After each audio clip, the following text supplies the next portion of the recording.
السلام علیکم ورحمۃ اللہ وبرکاتہ۔ نحمده ونصلی علی رسوله الکریم اما بعد فاعوذ باللہ من الشیطان الرجیم بسم اللہ الرحمن الرحیم۔ فأما الإنسان إذا ما ابتلاه ربه فأكرمه ونعمه فيقول ربي أكرمن وأما إذا ما ابتلاه فقدر عليه رزقه فيقول ربي أهانن كلا بل لا تكرمون اليتيم ولا تحاضون على طعام المسكين وتأكلون التراث أكلا لما وتحبون المال حبا جما كلا إذا دكت الأرض دكا دكا وجاء ربك والملك صفا صفا۔ صدق اللہ العظیم۔ پیارے بھائی اور بزرگوں، ماں بہنوں، اللہ رب العالمین کا شکر، اس کا احسان کہ اللہ تعالیٰ نے ہم سب کو قرآن کریم کی محبت اور تعلق کی بنیاد پر اس بابرکت مجلس میں شرکت کی توفیق نصیب فرمائی۔ اللہ تعالیٰ قبول فرما، آخرت کے لیے نجات کا ذریعہ بنائے۔ گزشتہ مجلس میں سورۃ الفجر کی ابتدائی چند آیات کریمہ پر روشنی ڈالا تھا، اور بات یہ آئی تھی کہ اللہ تعالیٰ نے اس سورۃ پاک میں بہت ہی اہمیت کے ساتھ ان ظالم اور دنیا پرستوں کا تذکرہ کیا ہے جو لوگ اس دنیا میں ظلم زیادتی، اللہ سے بغاوت کر کے زندگی گزار رہے تھے اور دنیا کو بڑی اہمیت دیا کرتے تھے۔ ان قوموں کا بھی ذکر ان کے ساتھ جن کو اللہ تعالیٰ نے ہلاک و برباد اور تباہ کر دیا۔ اسی لیے زمانے کی قسم اور اس کے ساتھ ساتھ وہ ان ظالم و جابر کی دنیا میں جو ایک بڑی پکڑ تھی اور جو فساد بپا کرتے تھے، اللہ تعالیٰ ان کی نگرانی کرتا رہا اور ایک وقت آیا کہ ان کی گرفت فرمایا اور ہلاک و برباد تباہی کے ان کو سامنا کرنا پڑا۔ یہ چند آیت مبارکہ میں یہ بات گزری تھی۔ اس کے بعد پھر اللہ تعالیٰ نے انسانوں کی جو ایک عادت اور ایک فطرت ہے اور اس کے کچھ خیالات ایسے ہیں، اللہ رب العالمین چند آیت مبارکہ میں اس کو بھی ذکر یوں فرما رہا ہے۔ فَأَمَّا الْإِنسَانُ إِذَا مَا ابْتَلَاهُ رَبُّهُ فَأَكْرَمَهُ۔ جیسا کہ میں نے پہلے بھی عرض کیا تھا کہ انسان کو کبھی اللہ تعالیٰ ان کی کسی نیکی اور کسی ایسی خوبیوں کی بنیاد پر اللہ تعالیٰ دنیا خوب عطا فرما دیتا ہے، تو پھر انسان یہ سمجھتا ہے کہ میں جو نماز، جو نیکی اور جو اس طرح کے اچھے کام کر رہے ہیں، اس سے اللہ خوش ہو کر کے اس کا ہم کو بدلہ دے رہا ہے، اور یہ اللہ کا دینا ضروری ہے۔ اور اس نعمت پر پھر بہت اتراتا بھی ہے کہ دیکھو اللہ ہماری کتنی عزت بڑھا دیا، اللہ ہم کو کتنا دے رہا ہے، کیونکہ ہم نماز پڑھتے ہیں، روزہ رکھتے ہیں، قرآن پڑھتے ہیں، ہم اچھے کام کرتے ہیں، ہم مسلمان ہیں، اس لیے اللہ کا دینا ضروری ہے اور اللہ ہماری عزت کر رہا ہے۔ تو کبھی کبھی اس طرح کے خیالات شیاطین کی طرف سے پیدا ہو جاتے ہیں، اور پھر اللہ رب العالمین ایسے حالات میں کبھی گرفت فرماتا ہے اور پھر وہ دی ہوئی نعمتوں کو کبھی روک دیتا ہے، تنگ کر دیتا ہے۔ تو ایسے موقع پر پھر انسان یوں کہتا ہے فَيَقُولُ رَبِّي أَهَانَنِ، کیا ہوا، اللہ تعالیٰ ہمیں ذلیل کر دیا، سب کے سامنے رسوا کر دیا، جبکہ ہم بہت اچھے کام کرتے ہیں، ہم بہت نیکیاں کرتے ہیں، اس کے باوجود بھی اللہ تعالیٰ ہمیں کو ذلیل اور رسوا کیا۔ اللہ رب العالمین کا ایک اصول ہے، ایک طریقہ ہے، اپنے بندوں کو بلا وجہ کبھی بھی اس کو نہ تنگی نہ کوئی پریشانی میں ڈالتا ہے، بلکہ خود انسان اپنے لیے کچھ ایسے حالات پیدا کر لیتے ہیں جس کی بنیاد پر اللہ کی طرف سے پکڑ اور اس کی گرفت ہوتی ہے۔ اور وہ دو چیزیں ہیں، ایک حقوق اللہ اور دوسری چیز حقوق العباد۔ اللہ تعالیٰ اپنے حق میں تو بہت ہی کم انسانوں کو پکڑتا ہے اور اس پر کوئی اس کو سزا اور اس کو کوئی تکلیف ڈالتا ہے، بلکہ جب بھی اور کسی کے ساتھ اگر اللہ کی کوئی پکڑ، چاہے روزی میں تنگی، عزت اور شان میں کبھی کمی، تو وہ حقوق العباد میں کہیں نہ کہیں کوئی غلطی انسان کرتا ہے، اس کی بنیاد پر اس کو یہ سزا دی جاتی ہے۔ اگر حقوق اللہ یعنی نماز کے ترک کرنے پر اور دوسرے اعمال کے ترک کرنے پر جس کا تعلق اللہ رب العالمین سے ہے، اگر ایسا ہوتا تو آج دنیا کے تمام منکرین یعنی کافروں کو بڑی تنگی اور بڑی پریشانیوں کا سامنا کرنا پڑتا۔ پتہ چلا کہ اگر ایک آدمی ایمان نہ لائے، روزہ نہ رکھے، نماز نہ پڑھے، کچھ اچھے کام نہ کرے، پھر بھی اللہ اس کو اس دنیا میں خوب کھلاتا ہے، پلاتا ہے اور ہر ایک نعمت عطا فرماتا ہے۔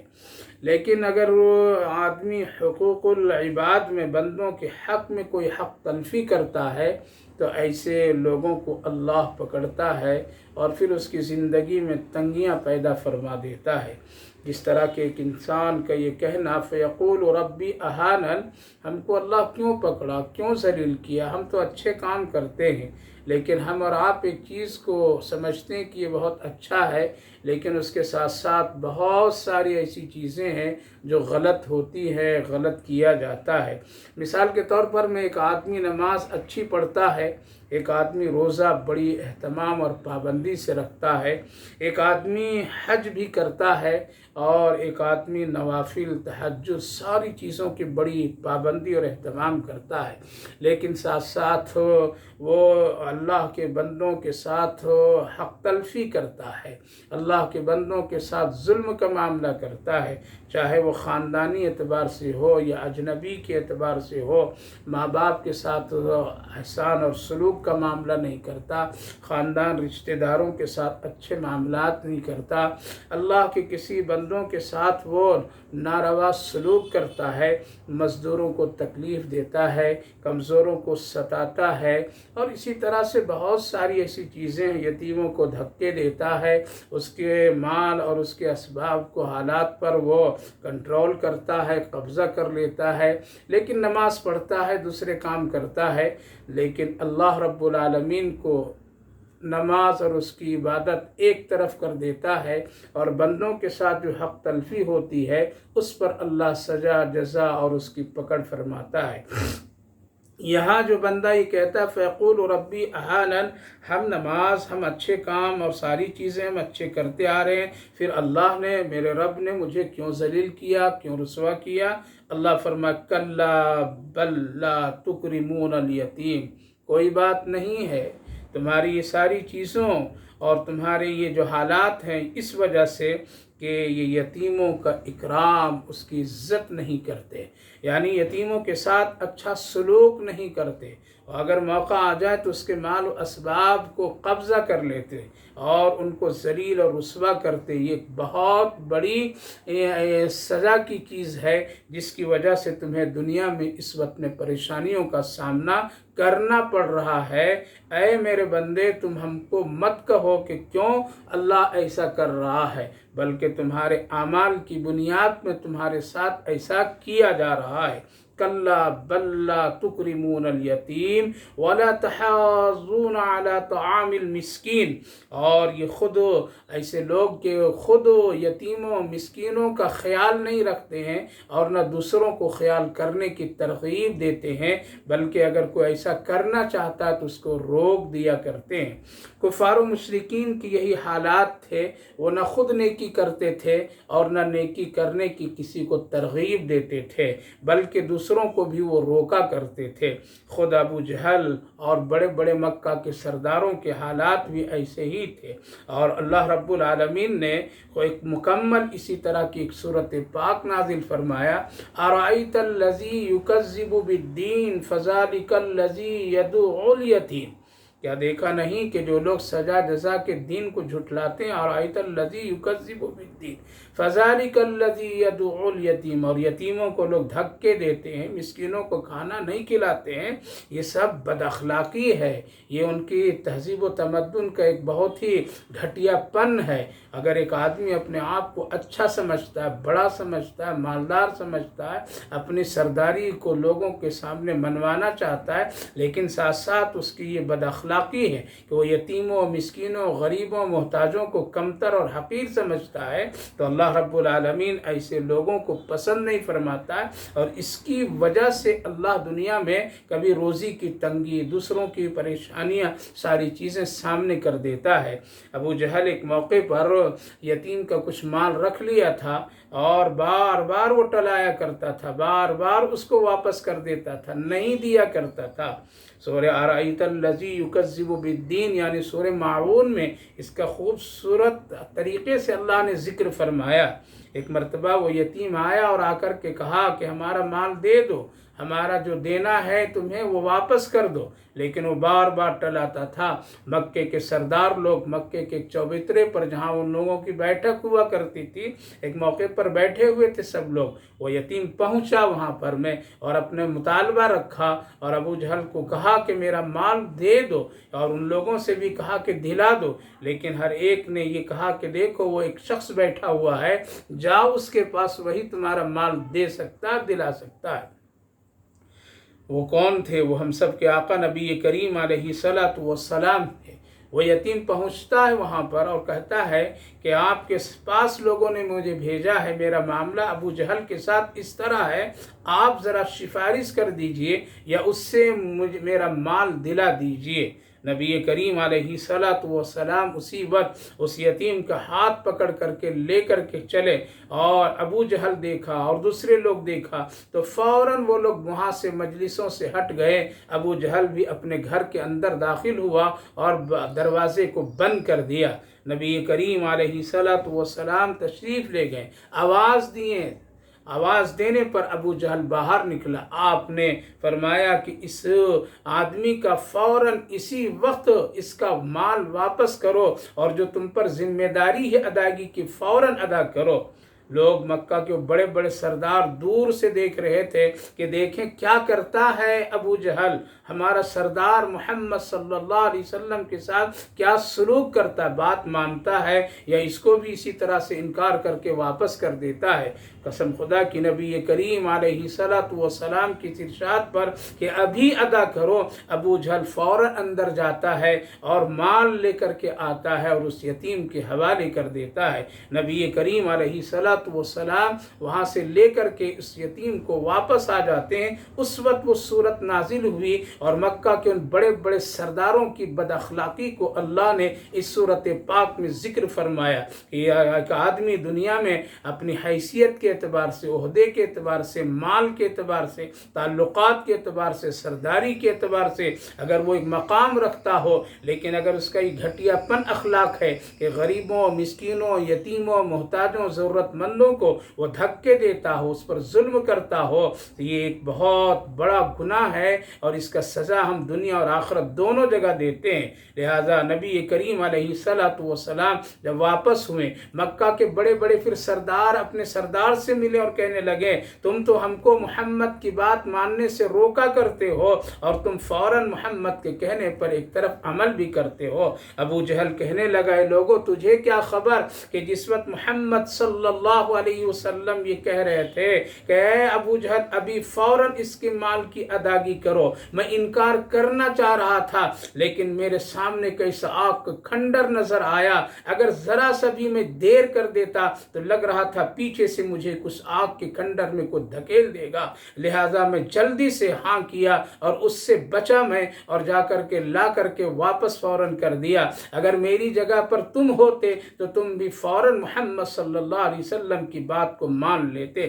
میرے بھائیو بزرگوں، نبی کریم علیہ الصلوۃ والسلام کے پاس اسی وقت اس صورت پاک کو اللہ نے اتارا، ارائیت الذی یکذب بالدین فذلک الذی یدعو الیتیم، جو یتیموں کو دھکا دیتے ہیں۔ قرآن کریم میں یہاں بھی اللہ نے یہی ذکر فرمایا، کلا بل لا تکرمون الیتیم ولا تحاضون علی طعام المسکین۔ اے لوگو، تم یہ سمجھتے ہو یہ میرے اوپر تنگی کیسے آ گئی، یہ میرے سامنے پریشانیاں کیسے آ گئی، میرے حالات کل اچھے تھے آج کیوں بدل گئے؟ اس کی وجہ یہ ہے، کلا بل لا تکرمون الیتیم ولا تحاضون علی طعام المسکین، یعنی تم مسکینوں کو کھلاتے بھی نہیں، دوسروں کو بھی ترغیب نہیں دیتے ہو، جس کا حاصل یہ ہے یعنی خود بھی تم نیکی نہیں کرتے اور دوسروں کو نیکی کرنے سے روکتے ہو۔ آج ہم سب کا ایک ایک مزاج ہے، آج ہمارا اگر کسی سے کچھ ذرا سا انبن ہے تو ہمارا کام پہلا یہی ہوتا ہے، نہ ہم خود نیکی کا کام کرتے ہیں اور نہ دوسروں کو کرنے کی اس کی طرف ترغیب دیتے ہیں، بلکہ کرنے والوں کو ہم تنقید کرتے ہیں، ترغیب دینے کے بجائے ہم تنقید پر پڑ جاتے ہیں۔ یہ ایک اخلاق کا رذیلہ پن ہے، ایسے کرنے والے گھٹیا انسان کہلاتے ہیں اللہ اور اللہ کے رسول کی نظر میں، قرآن کی نظر میں، اچھے لوگوں کی نظر میں۔ لہذا ایسی عادت بہت بری عادت ہے، آج عام لوگوں کے ایک مزاج بن گیا ہے، چاہے وہ دیندار طبقہ ہو یا بے دیندار طبقہ ہو، پڑھا لکھا ہو یا ان پڑھ لوگوں کا ہو، یہاں تک کہ علماء کا ایک طبقہ بھی اسی طرح کے اعمال میں مبتلا ہیں کہ وہ خود بھی نیکی نہیں کرتے ہیں بلکہ دوسروں کو نیکی کرنے سے روکتے ہیں، تنقید کرتے ہیں اور اس پر طنز کسا کرتے ہیں۔ یہ اخلاق کی گری ہوئی اور گھٹیا پن ہے، اس سے پرہیز کرنا چاہیے۔ یہ ہے یہ تنگ دستیوں کے اسباب بنائے اور بن جاتے ہیں۔ اللہ فرمائے وَلَا تَحَاضُونَ عَلَى طَعَامِ الْمِسْكِينِ۔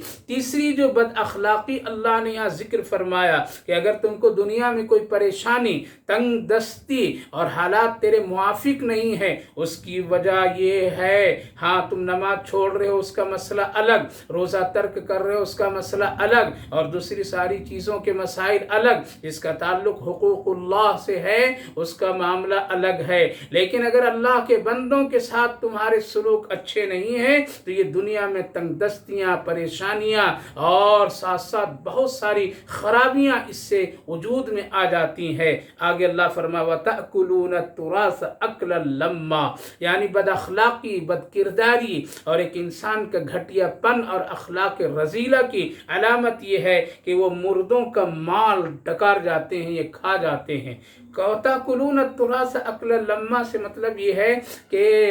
وراثت کا حق ایک دوسرے کو نہیں ادا کرتے ہیں۔ مکہ میں نبی کریم علیہ السلام کے آنے سے پہلے عورتوں کے حق اور حقوق کو لوگ سلب کر لیتے تھے، لڑکیوں کو لوگ زندہ دفن کر دیتے تھے اسی بنیاد پر، اور جو عورتیں رہتی تھی زندہ اور جو عورت کہلاتی تھی اس کے ساتھ لوگوں کا عجیب و غریب سلوک ہوا کرتا تھا۔ اگر اس کا شوہر مر جائے، انتقال ہو جائے تو اس کا سارا مال لوگ ہڑپ لیتے تھے، وراثت میں اس کا کوئی حصہ اور حق نہیں دیتے تھے، یہاں تک کہ بھید بھاؤ کا یہ عمل ہوا کرتا تھا کہ جانوروں میں مردہ جانوروں کا گوشت اس کے لیے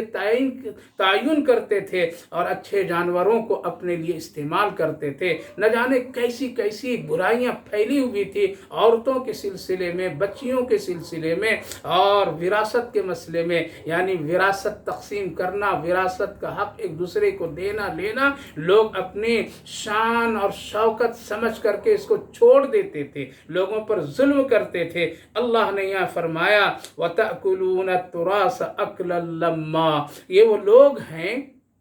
جو لوگ مردوں کے مال کھا جاتے ہیں، یعنی وراثت کا حق تلفی کر لیتے ہیں۔ آج معاشرے میں، آج مسلمانوں کے معاشرے میں اچھے اچھے لوگوں کے حالات ایسے ہیں، اللہ حفاظت فرمائے، عورتوں کے خصوصاً بیٹیوں کے سلسلے میں وراثت کا کوئی حصہ ہی نہیں سمجھتے ہیں، بلکہ عام طور پر یہ سمجھ لیا جاتا ہے ہم نے اس کو پڑھایا، ہم نے اس کو لکھایا اور اس کو میں نے نکاح شادی کے عمل اور اچھے بڑے خرچ کر کے رخصت کر دیا، لہذا اب اس کا وراثت میں کوئی حق اور حصہ نہیں ہے۔ یاد رکھیے قرآن کریم میں اللہ تعالیٰ نے دو چیزوں پر بڑی تاکید فرمائی ہے، ایک وہ وراثت کے مال کے سلسلے میں اور ایک دین مہر کے سلسلے میں۔ اللہ تعالیٰ نے صراحتاً یعنی قرآن میں اللہ نے ذکر فرمایا ہے، لہذا اگر اس دنیا میں کوئی اس کا حق تلفی کر لے اور ان دونوں چیزوں میں کوتاہی کر دے تو کہتے ہیں علماء مفسرین کہ اگر دنیا میں وہ بچ جائے لیکن آخرت میں وہ نہیں بچ سکتا ہے، اسی لیے ہر حال حال میں وراثت کا مال ایک دوسرے کا ادا کر دینا چاہیے۔ اس میں بہت ہی خیر ہے، اس میں بڑی برکت ہے، اس کے اندر میں اللہ کی رضا ہے، اور اس سے اچھے انسان کی پہچان ہے۔ کفار و مشرکین جو یہ کام کرتے تھے، اللہ نے بڑی سختی سے ان کی بد اخلاقیوں کو یہاں پر ذکر فرمایا۔ کلا بل لا تکرمون الیتیم ولا تحاضون علی طعام المسکین وتأکلون التراث اکلا لما، یعنی وراثت کا کھا جانا، وراثت کا نہ دینا، وراثت کا ادا نہیں کرنا، حق نہیں پہنچانا، چاہے وہ باپ ہو، چاہے وہ بھائی ہو، چاہے اور کوئی ہو، سب اس کام کے لیے اگر ہیں تو پھر وہ مجرم کہلائیں گے اللہ کی نظر میں، اور کل قیامت کے دن اس کو حساب و کتاب کا سامنا کرنا پڑے گا۔ یہاں سے بعض علماء مفسرین بہت سارے ایسے مردوں کے مال کے سلسلے میں ذکر فرماتے ہیں، بہت سارے مسائل بھی لکھتے ہیں کہ کہاں کہاں مردوں کے مال اور مرے ہوئے یعنی میت کے مال پر لوگ غلط تصرف کرتے ہیں، اور کہاں کہاں لوگ حق تلفی کرتے ہیں۔ آج میرے بھائیو بزرگوں، دین سے ناواقفیت کی بنیاد پر، علماء سے دوری ہونے کی بنیاد پر، اور اپنے آپ کو اس مال کا مالک سمجھ لینے کی وجہ سے بہت ساری کوتاہیاں ہیں، اور ایک مرنے والے کے مال میں بہت ہی بیجا تصرف کیا جاتا ہے، اور بہت ہی اس پر ناحق اور ناانصافی کا معاملہ کیا جاتا ہے۔ یہ سب ایک اسلام اور شریعت کے خلاف عمل ہے۔ وَتَأْكُلُونَ التُّرَاثَ أَكْلًا لَمًّا، دوسری بات وَتُحِبُّونَ الْمَالَ حُبًّا جَمًّا، اے لوگوں تم نے جو مال کو لوگ بہت ہی محبت کے ساتھ دل بھر بھر کر کے اس کو جمع کرتے ہیں، اس سے محبت کرتے ہیں، یہ ہے ان کی بد اخلاقیوں کا عمل۔ لہذا ایک آدمی اس دنیا میں اگر مال سے محبت رکھتا ہو اور خوب محبت رکھتا ہو، یہ ایک فطری چیز ہے انسان میں، لیکن ساتھ ساتھ اللہ تعالیٰ نے ایسے لوگوں کو بھی اس دنیا میں بھیج کر کے دکھا دیا کہ جو لوگ مال سے محبت نہیں کرتے ہیں بلکہ اللہ کی ایک امانت سمجھتے ہیں، جتنا ان کو اپنے لیے استعمال کرنا اپنے لیے استعمال کرتے ہیں، جتنا ضرورت مندوں کے لیے ضرورت مندوں کو ادا کرتے ہیں، اللہ کے بتائے ہوئے طریقے پر اگر اس کو استعمال کرتے ہیں تو مال کا کمانا کوئی گناہ نہیں ہے، مال کا جمع کرنا بھی کوئی گناہ نہیں ہے، تجارت کر کے مال کا حاصل کرنا بھی کوئی گناہ نہیں ہے۔ ہاں گناہ اس وقت ہے کہ اس مال کی محبت میں، مال کے چاہت میں اللہ کو چھوڑ دے، رسول اللہ کو چھوڑ دے، دین کے احکامات کو چھوڑ دے، ظلم اور بربریت کرے، حلال اور حرام کی پرواہ نہ کرے، ظلم کے ساتھ میں مال کو حاصل کرے، جائز اور ناجائز میں کوئی تمیز نہ رکھے، اور پھر وہ مال اور اس کے ساتھ ساتھ پھر عبادت میں بڑی سری کوتاہیاں کرے، نہ نماز کی فکر ہو، نہ قرآن کی فکر ہو، نہ دین کی کوئی فکر ہو، اور نہ کوئی اللہ کے حق اور حقوق کی فکر ہو، بلکہ صرف اس کے دل و دماغ میں مال مال، تو اللہ فرمائے وَتُحِبُّونَ الْمَالَ حُبًّا جَمًّا، دنیا میں اگر تمہارے ساتھ کوئی پریشانی ہے تو اس کی وجہ یہی ہے۔ آگے فرمایا کَلَّا اِذَا دُكَّتِ الْأَرْضُ دَكًّا دَكًّا، اللہ اکبر، اس آیت کریمہ نے تو جھنجھوڑ دیا ہے۔ فرمایا کَلَّا بَل لَا تُكْرِمُونَ الْيَتِيمَ، یہ جو چیزیں ہیں تمہارے سامنے، جو تمہاری اخلاق کی گراوٹ ہے، یتیموں کو دھکا دینا، مسکینوں کو کھانا نہیں کھلانا، اور اس کے ساتھ ساتھ مردوں یعنی میت کی وراثت میں ایک دوسرے کا حق اور حقوق نہیں دینا بلکہ اس کے حق کی تلفی کر دینا، اور یہ سب چیزیں کیوں ہوتی ہے اس کی وجہ خود اس آیت کریمہ میں اللہ نے ذکر فرمایا وَتُحِبُّونَ الْمَالَ حُبًّا جَمًّا، یعنی تمہارے دل میں مال کی محبت ہے اسی لیے یتیم کو نہیں دیتے ہو، تیرے دل میں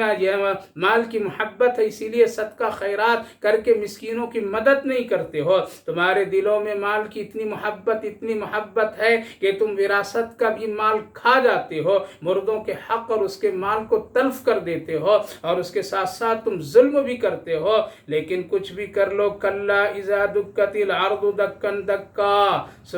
سنو نہیں، اِذَا دُكَّتِ الْأَرْضُ دَكًّا دَكًّا، کہ جب زمین بالکل پاٹ کر کے برابر کر دی جائے گی، یعنی قیامت جب بپا ہو جائے گی، میدان محشر بالکل سامنے کر دیا جائے گا، وَجَاءَ رَبُّكَ وَالْمَلَكُ صَفًّا صَفًّا، اور جب فرشتے بالکل صفوں کے ساتھ کھڑے ہو جائیں گے، ظاہر ہو جائیں گے، موجود ہوں گے اس وقت، یعنی جب یہ زمین پر جو تم کچھ دیکھ رہے ہو، یہ اونچے اونچے پہاڑ، یہ عمارتیں، یہ ساری چیزیں جو سجی دھجی نظر تجھے آ رہی ہے، اور تم نے مال کی محبت میں اس دنیا سے بہت ہی غایت درجے کی محبت کر رکھے ہو، لہٰذا ایک وہ دن آئے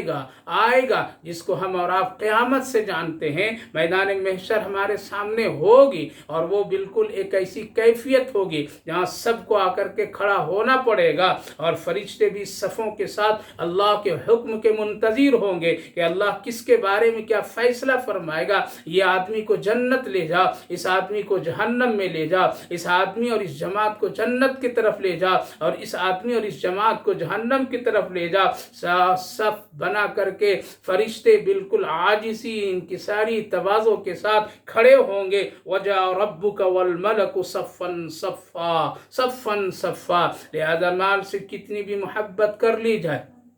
دنیا کتنی بھی بسا لی جائے، اور دنیا کو کتنا بھی مضبوط کر لیا جائے، ایک دن اللہ کے سامنے کھڑا ہونا ہے۔ جیسا کہ اس سے پہلے چند لوگوں کے حالات اللہ نے خود ذکر فرمایا، کیا تم نے قوم عاد کو نہیں دیکھا؟ کیا تم نے قوم سمود کو نہیں دیکھا؟ کیا فرعون کو نہیں دیکھا؟ اس کی دنیا کتنی شاندار تھی، وہ کتنے دنیا میں مضبوط ترین لوگ سمجھے جاتے تھے، ان کا قد و قامت کتنا اونچا اور بلند ہوا کرتا تھا، وہ کتنے فنکار ہوا کرتے تھے کہ پہاڑوں کو تراش کر کے اپنے قلعے اور محل بنایا کرتے تھے۔ وہ فرعون کتنا مضبوط تھا کہ اس کے سامنے کو اس کے خلاف زبان کھول نہیں سکتا تھا، ان کو سزائیں دے دیتا تھا فوراً، اور اپنے آپ کو انا ربکم العالی کہا کرتا تھا۔ کیا تم نے شداد اور حامان سب کا ذکر نہیں سنا، نہیں دیکھا؟ وہ لوگ دنیا کو خوب بنا رکھے تھے، لیکن ان کے نام و نشان سب ختم ہو گئے۔ اے لوگو، اگر تم کسی پر ظلم کرو گے، کسی یتیم پر، کسی مسکین پر، کسی کا مال حق تلفی کر کے تم اگر دنیا کو بسا لو گے، لیکن یہ دنیا رہے گی ہمیشہ نہیں، اور دنیا والے بھی نہیں رہیں گے ہمیشہ، بلکہ ایک دن زمین جب پاٹ دی جائے گی اور میدان محشر میں تبدیل ہو جائے گی، وَجَاءَ رَبُّكَ وَالْمَلَكُ صَفًّا صَفًّا، اور صف بنا کر کے فرشتے سب سامنے آ جائیں گے، وَجِيءَ يَوْمَئِذٍ بِجَهَنَّمَ يَوْمَئِذٍ يَتَذَكَّرُ الانسان انا له الذکریٰ، اور جہنم بالکل اس دن اللہ سامنے کر دے گا۔ حدیث پاک میں وارد ہے کہ نبی کریم علیہ السلام ارشاد فرمائے کہ جنت بھی صبر کر کے لوگوں کے انتظار کرے گی، اور جہنم بھی اسی طرح سے، اور آواز آئے گی، اے جنتیو آؤ، ہم تیرے لیے سج دھج کر کے تیار ہیں، آج ہم تمہارا استقبال کریں گے، اب دیکھو گے میرا حسن سلوک تیرے ساتھ کتنا اچھا ہو رہا ہے۔ یہ جنت کی طرف سے آواز آئے گی، ادھر جہنم بھی لپک لپک کر کے ان گنہگاروں، مجرموں اور ان تمام بدماشوں، شریروں، کافروں سب کے سامنے جہنم لپک لپک کر کے آئے گی، اور اللہ ظاہر کرے گا، ایک آواز آئے گی، آؤ آؤ، تم نے اللہ کی بڑی دل کھول کر کے نافرمانیاں کی ہے، حق اور تلفی کیا ہے، تو انہیں کتنی ساری شرارتیں کی ہے، تم نے اللہ اور اللہ کے رسول کے پیغام کو بھلا کر کے مزیدار دنیا بنا کر کے آئے تھے، کہاں ہیں؟ آؤ، آج ہمارے لیے تم نے سب کچھ تیاری کی تھی، آج میں بھی تیرے لیے تیار ہوں۔ قسم خدا کی اس وقت جہنم لپک لپک کر کے لوگوں کے طرف آئے گی، اسی کو اللہ فرمایا جیء یومئذ بجہنم یومئذ یتذکر الانسان انا لہ الذکریٰ۔ اللہ فرما رہا ہے اس دن انسان جب دیکھیں گے یہ جہنم کی حالات، اس کی شعلے، اس کی پکڑ، اس کا غرض اور یہ ساری چیزیں، تو اس وقت انسان کہے گا کاش کاش کاش ہم کوئی نصیحت پکڑ لیے ہوتے، ہم کوئی نصیحت اس وقت میں عمل کر لیے ہوتے، وَأَنَّا لَهُ ذِكْرَى، لیکن اب نصیحت کا کوئی فائدہ نہیں، اب نصیحت کرنے اور سمجھنے کا کوئی موقع نہیں، سب ختم سب ختم۔ اللہ صاف فرما دیا کہ اس دن بات بالکل سمجھ میں آ جائے گی کہ جو لوگ ہم کو روک رہے تھے، جو لوگ ہم کو اللہ کی طرف بلا رہے تھے، اور جو لوگ گناہوں سے روک رہے تھے، جنت کے فضائل بتا کر کے سمجھا رہے تھے، اور جنت کے کاموں کی ترغیب دے رہے تھے، اور جہنم سے ڈرا رہے تھے، وہ بات پر اگر ہم عمل کر لیے ہوتے تو آج ہمارا حال یہ نہیں ہوتا۔ وَأَنَّا لَهُ الذِّكْرَى، لیکن اب تو وہ موقع چلا گیا، اب وہ نصیحتوں پر عمل نہیں کر سکتے ہیں، ہیں اور اب نصیحت کا کوئی موقع نہیں رہ گیا۔